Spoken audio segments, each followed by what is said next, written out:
public opinion. At least we forget the fourth member of our broadcast team is Broadway Danny Wolf, and Danny is standing by trackside. Dan? Okay, it's halftime. Sundogs up by 4 points. Posse and Suzanne Celine, two new American citizens. You guys just exude American pride. Look at the smiles on your faces. Tell us about the first half, Suzanne. That's not what your team can do for you, but what you can do for your team. Who is that, Posse? That's John Kennedy. John Kennedy. You guys have really been studying your American historical quotes. I'm very proud of you. That's great. But David Gleddy, Sean Atkinson, the rumor going around, wants to become a Sundog. He wants to skate. What are you shaking your head? He wants to skate with Denise. This isn't the type of team that he needs to come play on. He needs work clean skating. We respect the game. He don't respect the game. He's not a clean skater. He would just totally put this team in turmoil. Would you be willing to lose Denise over this? To keep this team together, I won't comment on that. He won't ever come here. Well, David Gleddy said Sean Atkinson will never come to the Sundogs.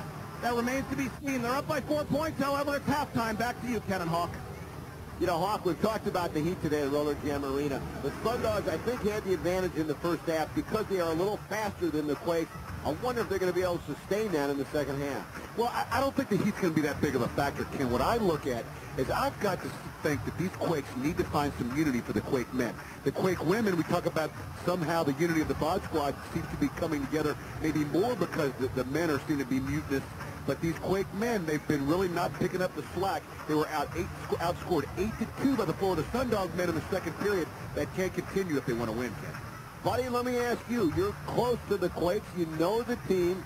What can be done at halftime by either Sean or the rest of the Quakes to unify themselves? Well, they're going to have to pull their plays together and get them a little sharper. When I say pull them together, I mean get them tight and make them fast and make them happen. Now, you'll see something here that's crazy.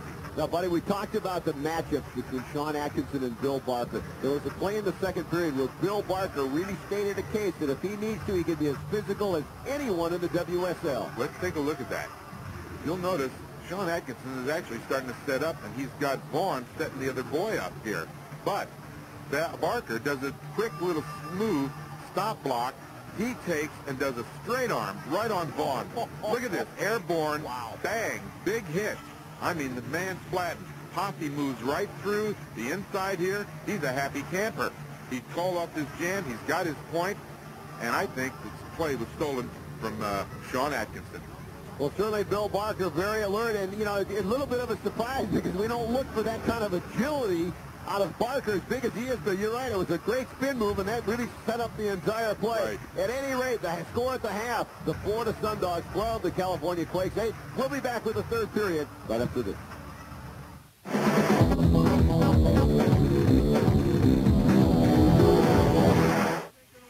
While we were away, Dave Urban took a seat in the penalty box to serve out the penalty for Sean Atkinson, Ken, and an argument started. Obviously, the dissension continues for the California Quakes. Jamie Conomack very quick to the inside off the racehorse star. Lindsey Francis really working the arms to catch up to her. And Francis coming down low on the inside is able to stay up with Conomack. Conomack a little quicker of the two skaters, but Francis really pumping the arms.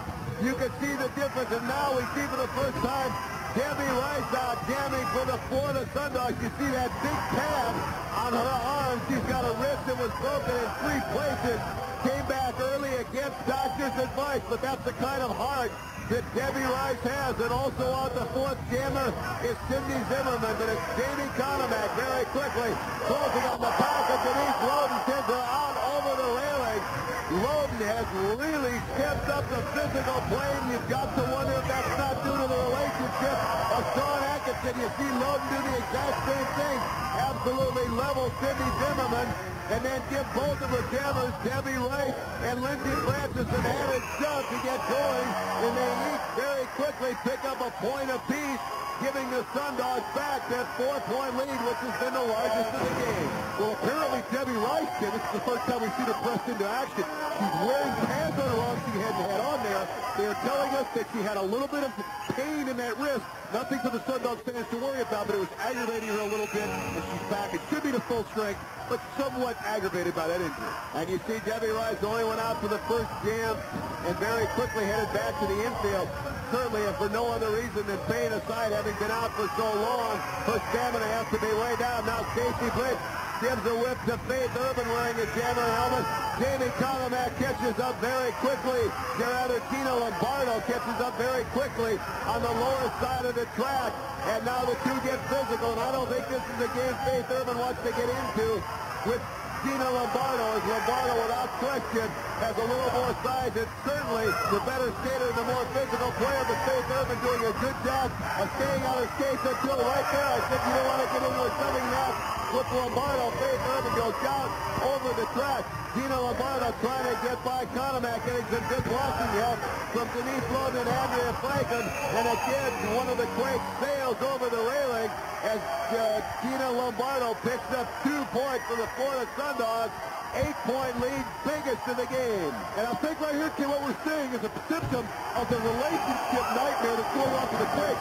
Last time we saw Faith Urban before this jam, she was in the penalty box arguing with Sean Atkinson. Usually Sean Atkinson's pulling the strings for this team. I don't think he's pulling them now, because if he was, Faith Urban would not have been out of that jam. And you saw the result, bad news for the Quakes. 16-8, largest lead in the game. Florida Sundogs beginning to pull away here a little bit. That could be a very bad sign for the Quakes. Because, buddy, I think between the two, they're both good skating teams, and you'd have to give the edge and speed to the Sundogs. Absolutely right. And I'll tell you what, the time trials will prove that. But don't be closing your eyes, because old Craig is going to be shooting out of here. Well, right now, it's Lindsey Francis gets shot out from the back of the pack. And, buddy, you're exactly right. Amy Craig coming flying around the track very quickly. At one point, Francis had a little over a quarter of a lap lead, and Amy Craig, as soon as she got out, absolutely dissipated that. Craig out of Fairhope, Alabama, very quickly closing in on the pack. You see Lindsey Francis trying to give chase, but in vain right now. And back now, a double whipping set up and a spin around from Malibu Safety Blitz as Amy Craig. She goes by 3 of the Florida Sundogs, but I will tell you, Lindsey Francis was able to catch up and pick up 1 point before Craig cut it off, and she just barely, right there, you saw it get by Stacey Blitz. Well, Malibu Safety and Denise Loden still going after it. Blue hair, yellow hair, relationship, no hair. These guys need no excuse to get it on, Ken. But John Corbin has his hands especially full. And if I'm not mistaken, Sean Atkinson once again immersed himself in between the two as they were battling after the play. I'll tell you, Hawk, I do my very best to remain totally unbiased and keep personal opinions out. But you can't tell me that Stacey Blitz really thinks that hairdo is attractive. I mean, even I can't leave that one alone. Oh, that's hideous. And as they come around, we've got 2 jammers out. This is Heather Sunderman with the long, loping strides, and Kathy Evangelo, the first time we've seen